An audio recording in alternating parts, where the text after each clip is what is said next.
I'm Jeff Asher, and this is the Jeff-alytics podcast. The national conversation around gun violence tends to revolve around what laws should be passed next. But a lot of the work of reducing violence doesn't happen in Congress. It happens in cities, hospitals, community organizations, police departments, schools, states, and increasingly through coordination between all of them. My guest today is Rob Wilcox, the president and CEO of the Fund for a Safer Future and the former deputy director of the White House Office of Gun Violence Prevention. In this episode, we talk about what it was like helping to build such a critical office from the ground up, how he tried to approach gun violence as more than just a legislative issue, what happens when the federal government starts thinking about violence reduction as an operational challenge instead of simply a political one, and what the future of gun violence prevention should look like. Let's get started. The guest today is Rob Wilcox. Rob, thanks so much for joining me.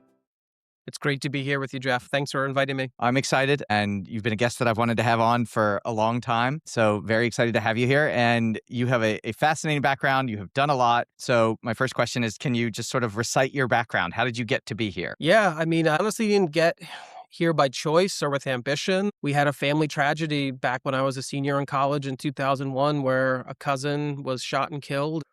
It really made me want to just do my part to try to contribute to reducing violence in this country. I tried to bring my experience growing up in Brooklyn. My dad was in the special forces and a gun owner, and I've tried to bring that perspective to a kind of lifetime of work on this issue of gun violence reduction. And, I started out not in a glamorous job where we got to know each other, Jeff, at the White House, but, answering the phones at the front desk for a nonprofit. And I've just tried to do my part along the way. And that's included being a lawyer at a big New York law firm and serving on the boards of smaller organizations, and then doing policy work for about a decade and helping Senator Chris Murphy negotiate the Bipartisan Safer Communities Act, and then getting tapped to work in the White House Office of Gun Violence Prevention by President Biden. And where are you now? Tell me about the work you're currently doing. Yeah, so a few months ago, I started a new position as the president and CEO of the Fund for a Safer Future. That's a donor collaborative with 35 philanthropic members that are pooling their resources to help contribute to policy development, programmatic work, and partnerships that will reduce gun violence in all its forms, from suicide prevention, community violence, intimate partner violence, mass shootings. And it's really exciting to be part of a collaborative that makes about $10 million a year in grants, but has members that contribute another 80 to 90 million. And so that's really game changing to get those dollars flowing to evidence-informed programs and policy development. So you're given a job at the White House. I want to hear, what is that like? Like, what does that feel like to get that? What does it feel like to work at the White House? And then what does it feel like to work at the White House in an issue that is not well defined? It's sort of like here's your issue, go do it. It's not like you've had decades of somebody else doing that issue before you. Yeah, no one gave you a handbook or a guidebook when you show up. It is a really intense place to work, but it also has the potential to do so much good. And it's one of those positions that you don't even know is out there until it happens.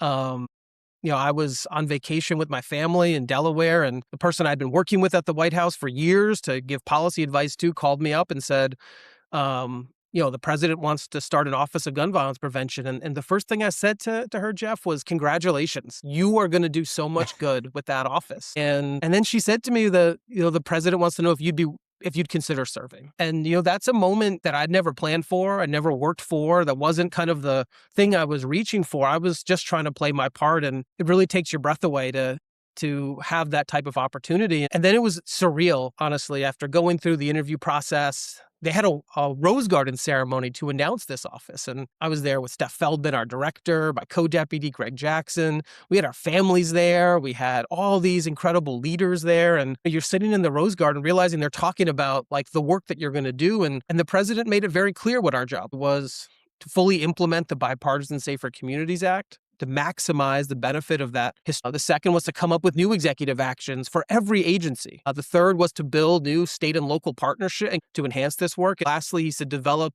a gun violence emergency response system, because we have FEMA show up when there's a hurricane or a tornado, but we didn't have a full federal government response when there was a mass shooting or a concentration in community violence. And so he announced that, and it was surreal, like to be sitting there and to hear how far we have come as a movement, as an issue, that we were getting this kind of prominent place in the administration. And what happened was after the event, the president and vice president left, and we hugged our families and they left, and we thought we had to leave. But Secret Service said, no, sirs, you can stay. You have the right color badge now. And before we knew it, the whole Rose Garden was packed up. The lemonade was gone, the chairs were gone, and Greg and I were just standing there, and we kind of realized that this office was going to be what we made it. And so we were overwhelmed, and it's hard to imagine what you're going to do. And then the next day, you end up going to a really fancy conference room that was used to negotiate treaties, and you start filling out HR paperwork. And you're figuring out your beneficiary and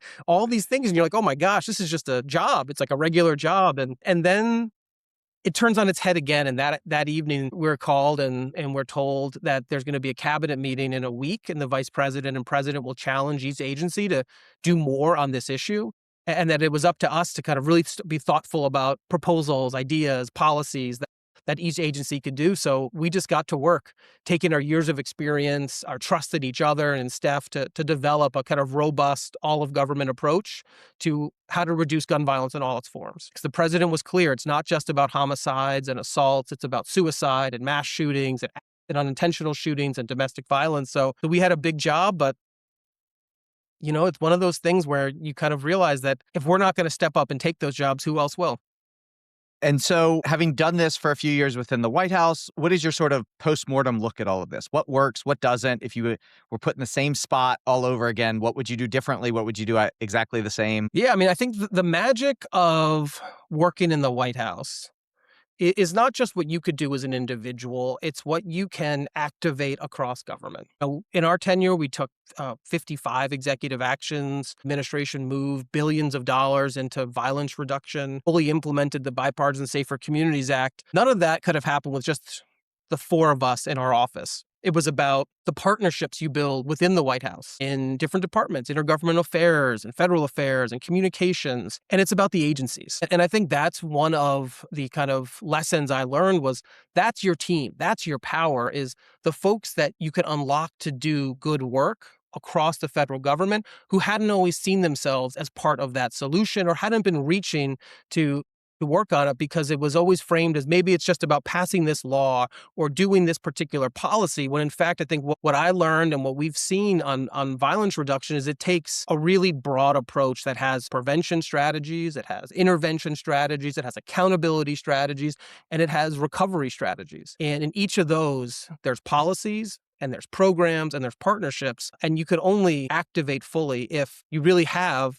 a full team across federal government, as well as partnerships outside of government at the state and local level and community with folks like you. I mean, the truth is, we were looking at your data every day to give ourselves a reality check of what was happening actually in cities and how the work was being felt. And so that was a big lesson. And the second big lesson was you have to have a broad lens and you have to be focused on the outcomes you're trying to achieve, but using the best evidence you have to develop solutions and helping agencies be able to execute them.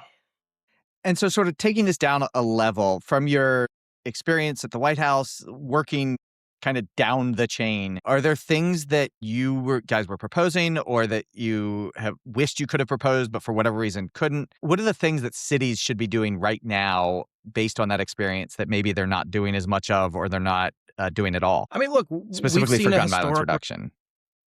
Yeah, we've seen a historic reduction in violence. I mean, your work has shown it. The Council on Criminal Justice research showed that cities have seen a 44% reduction in violence since 2021. Our cities chiefs just put out kind of their data. So there's a lot happening that's right. And I think it all goes back to that massive spike in violence we saw in 2020 and 2021. And what the response was. And the response was, let's not pull one lever, but let's pull 1,000 levers. Let us move money into state and local government and community through the American Rescue Plan so that we can invest in community violence intervention, so we can invest in law enforcement, so we can build state and local offices of violence prevention to have government infrastructure that can address this issue. Let's think about the laws on the books and how we can be implementing them in a way that will make a tangible difference. For example, one of the things that had changed was we'd seen these ghost guns become a real weapon of choice for gun traffickers, and the recovery of ghost guns, which are unserialized firearms that you could put together through kind of kits and nearly finished parts were flooding our cities because they were so easy to traffic. And what the administration did was actually just regulate that industry as the law intended. And that's not my opinion. That is the US Supreme Court's opinion in a 7-2 opinion that said it was fully appropriate the way that we regulated the ghost gun industry. And, the result was the largest ghost gun company didn't want to play by the rules and get a license. They went out of business. When it came to gun trafficking, we used the Bipartisan Safer Communities Act to nearly quintuple gun trafficking prosecutions, using data to focus on the way illegal guns were moving from source to crime scene. We invested in crime gun intelligence centers to enhance the use of NIBIN and gun tracing to build better leads so that we can improve the clearance rates for homicides and non-fatal shootings. At the same time, we deeply invested in community violence intervention. The folks who are on the front lines in community who are trying to intervene prior to violence to prevent retaliation, to prevent conflicts from becoming deadly. And we see that both kind of with street outreach, in hospitals, with cognitive behavioral therapy. And that was invested in at scale like we'd never seen. And we saw partnerships. And I think that was just another critical piece where our health systems, our school systems, our community-based organizations, our state, local, and federal partners all kind of saw themselves as on the same team. And that ecosystem of partnership enhances the work in a way that no individual can do. Because you need your health systems in a city working together to share data and to run hospital violence intervention programs. At the same time, you need your school leaders thinking about how do we prevent guns from getting in the hands of our students who bring them to school? How do we help our students recover who've been exposed to violence? And we need our cities then and now really using their data to understand not just where the violence is, but where are our solutions? And how is that moving so that we can implement solutions quickly to stop problems before they escalate. And so if the advice that I give to mayors now and states is like, let's keep running that playbook. And I think it starts with having a really strong Office of Violence Prevention at the local level, at the state level. And over the past few years, we've seen those multiply. There's 15 or 16 state offices of violence prevention. There's nearly 120 local offices. I think that is really an important new infrastructure that has to be supported. Second, we have to build our better data systems so that we actually are getting law enforcement data and health data to better understand where homicides are happening, where non-fatal shootings are happening, and that we can then layer on top of that, where are the investments we're making in homicide clearance rate and detectives and community violence intervention and victim services so that we are matching our solutions in a very focused and targeted way to where the problem is occurring. And lastly, I think if I'm cities, it's keeping that big tent mentality. Even with resources going down, we have to be investing in the things that are showing real promise of working. And we have to keep bringing partners to the table. So philanthropy and health systems and school systems all see themselves as part of the violence reduction movement. And I think it's really possible. And Jeff, it's not hypothetical because as you've shown, the reductions are still happening. And they're not happening by accident. They're happening because we're seeing continued work that is comprehensive at the local level that is sustaining what we've seen. Yeah, and they're happening at a rate that at any point in the last 60 years would have been the fastest ever. And now we're almost year 4 of the fastest decline ever. I like your phrasing of pulling a lot of levers, because I normally call it like we threw a lot of crap at the wall and some of it stuck. I think that's a lot more artful of pulling levers rather than throwing mud at the wall. Question that's always on my mind is... You said crap. Crap, I don't want to get an expletive filter on this one, so there's other things we could say, but yeah, it's the same concept. So the question that always sort of stems from this is the data is very clear, the work is very clear, people don't always believe it. Is there a way to get people to believe this, to communicate it more crystal clearly, or is this just something that it takes a while for the good news to spread and eventually people will believe it, but just not as it's happening? I think a few things, Jeff, and I know you called it crap and mud, but I would say what we tried to make was data-driven and evidence-informed decisions to support policies and programs that would be effective. The truth is that year-to-year violence change doesn't change the way we've experienced violence in our lifetimes. And I think the conversation about perception, and I love how you're leading it, you have to take into account that if you've experienced violence in your family, amongst your friends, on your block, even in your city, those scars don't go away with reductions. That pain doesn't go away. I know you and I've met more survivors than I can count, and like that mother's grief never... Sort of taking it on the other end, because there's always a place that's seen the outlier. Murder's going down in 80% of cities. That means 20% are seeing an increase. If you're like a Mayor Scott and you've set these goals, it's hard. You don't exactly know what's going to work. Sometimes you're not going to succeed to hit your goals. What's the best way to communicate that concept of this is hard, we're trying? Failure doesn't mean failure. It just means we have to keep trying. Or did I just answer the question?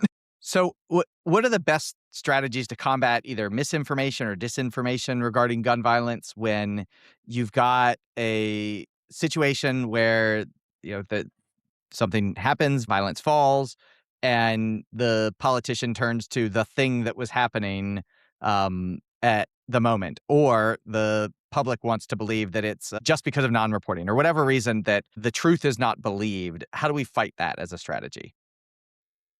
Yeah, look, I think there's three things to do. I think one is we have to improve our understanding of what really contributed to these reductions year after year after year after year. And that's not an easy project. I think the challenge for our researchers is that it's not about what one individual program did in one individual neighborhood to reduce violence. It is what are the contributing factors to a national trend looking across jurisdictions. And that's hard work. And I think it begins with just building a good foundation of our understanding. And that's bringing together an interdisciplinary group that has different academic backgrounds and different perspectives and is able to actually look at what all went in to the work of violence reduction in 2021 and 2022, 3, 4, 5, and actually start to assess, well, what is likely to have contributed to violence reduction, what's unlikely, what's promising.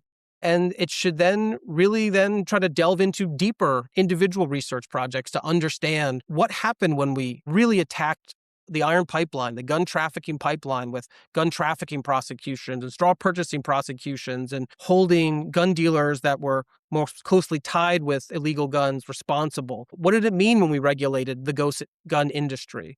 What did it mean when we invested resources in crime gun intelligence centers and supported law enforcement to improve clearance rates for homicides and non-fatal shootings? What was the effect of a national trend of investing in community violence intervention or victim services?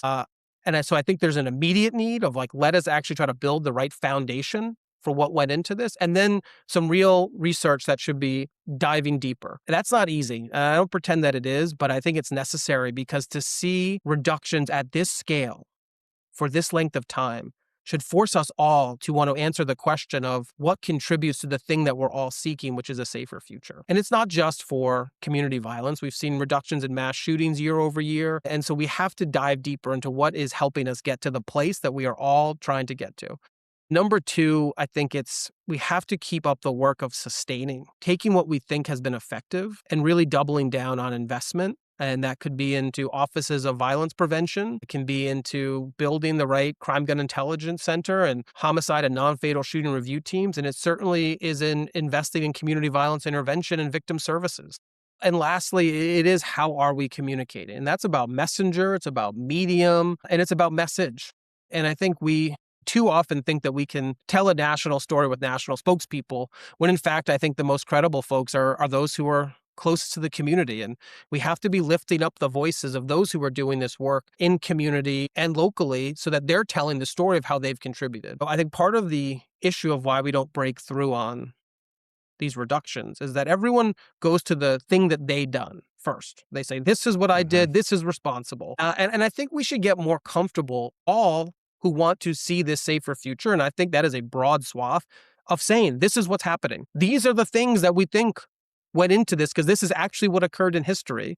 And here's the role that I played. Here's the policy I worked to implement. Here's what my unit did to solve non-fatal shootings. Here's what my health system did to set up hospital intervention programs. And I think that's a different way to think about how we communicate on these reductions is we should start with the big collective effort and then move to the thing that we did, as opposed to just trying to make it about the thing that we did and that was what is, deeply responsible. And so I think that's a different way to communicate. It's lifting up those local voices, telling those local stories, finding the right mediums to tell them in, and being willing to share credit with the different folks who've helped contribute to these reductions. So what does the future of gun violence prevention, of this work, look like? I'm going to fuse in with that a question I've been asking all of my guests, is that is there a role for AI specifically in this? Have you thought through that as a potential contributor? I mean, look, the future is, for the first time in history, the issue of gun violence prevention isn't hypothetical. It's not in a white paper. It's not kind of what advocates would ask for. It's reality. I mean, what we saw in the administration that I worked for was us pulling 1,000 levers that were informed by the evidence and data to actually govern for gun violence prevention. For literally the first time in our history, we governed for gun violence prevention.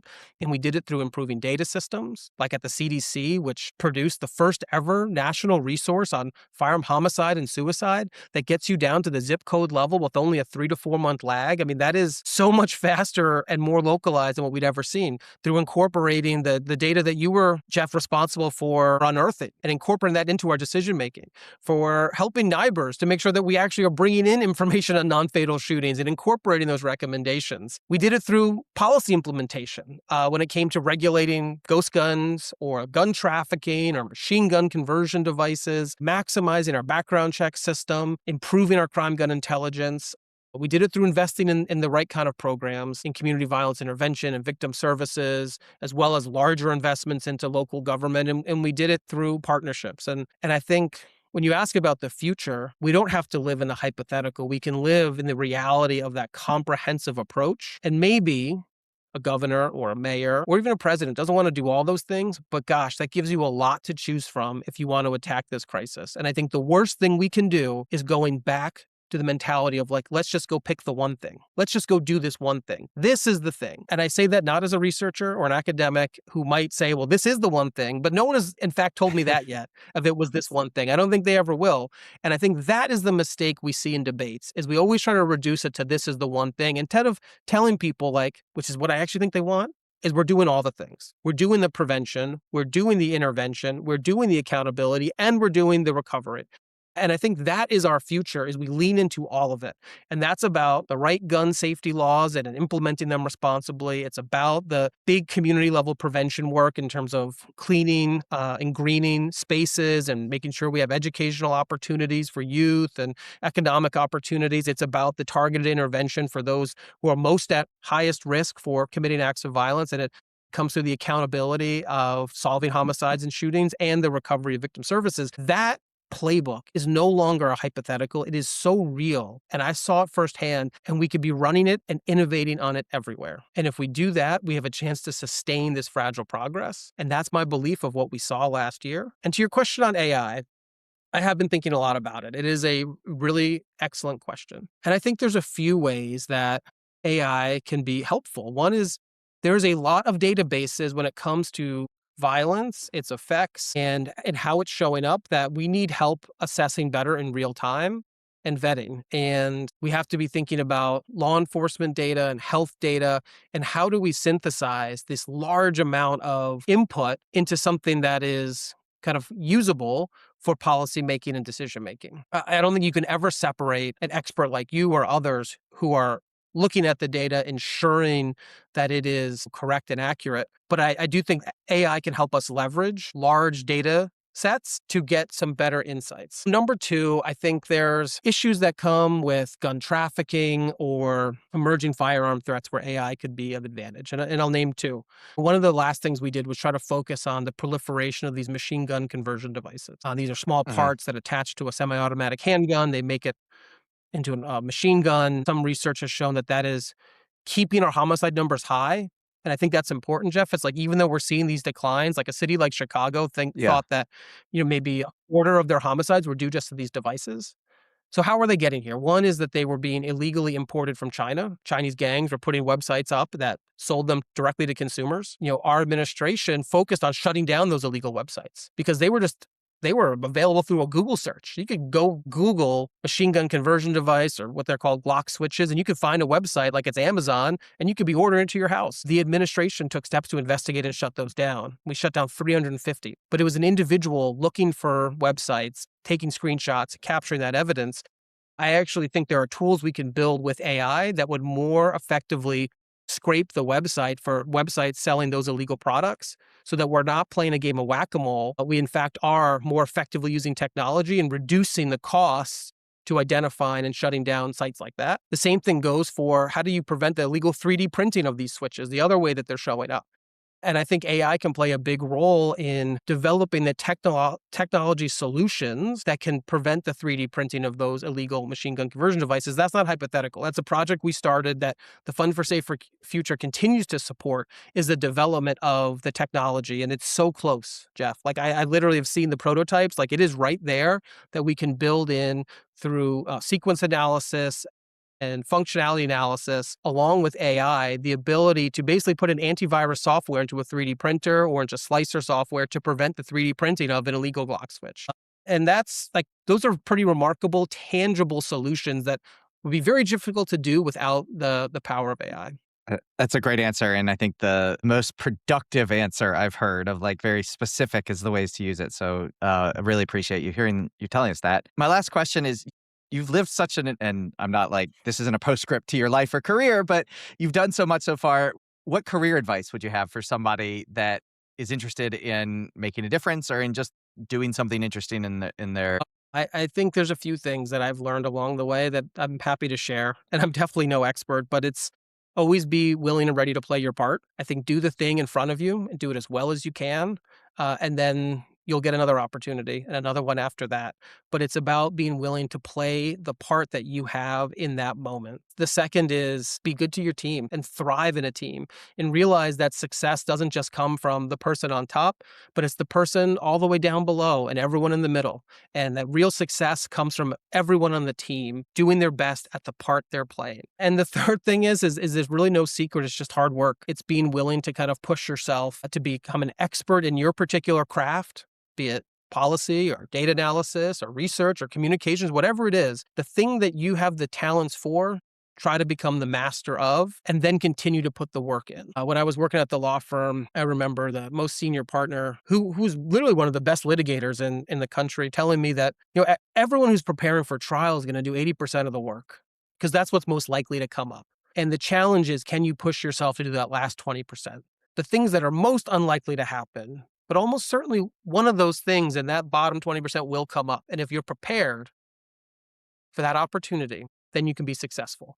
And that literally is the difference between success and failure, or sometimes as thin as that like one moment, that one opportunity. And so, I think that's the advice I would give. And the other thing is kind of what I said at the top, Jeff. It's like people can see you or me now and think about like the biggest accomplishments we've had, but it's all of those quiet moments of hard work that go into it. It's answering the phones at the front desk. It's taking those entry-level jobs. And it's doing all of those things that aren't seen. And it's the hard work behind the scenes that goes into a successful career. So I guess that's kind of what I probably offer to someone, as well as to have optimism in the thing you're doing. That's probably the last and most important. Have optimism in the thing you are doing. If you don't believe you're going to be successful in the thing you're doing, you're never going to convince someone else of it. That's great. Well, Rob, I really appreciate your coming on. This has been a fantastic conversation, and I can't say thank you enough. So thank you, and hopefully we'll cross paths soon again.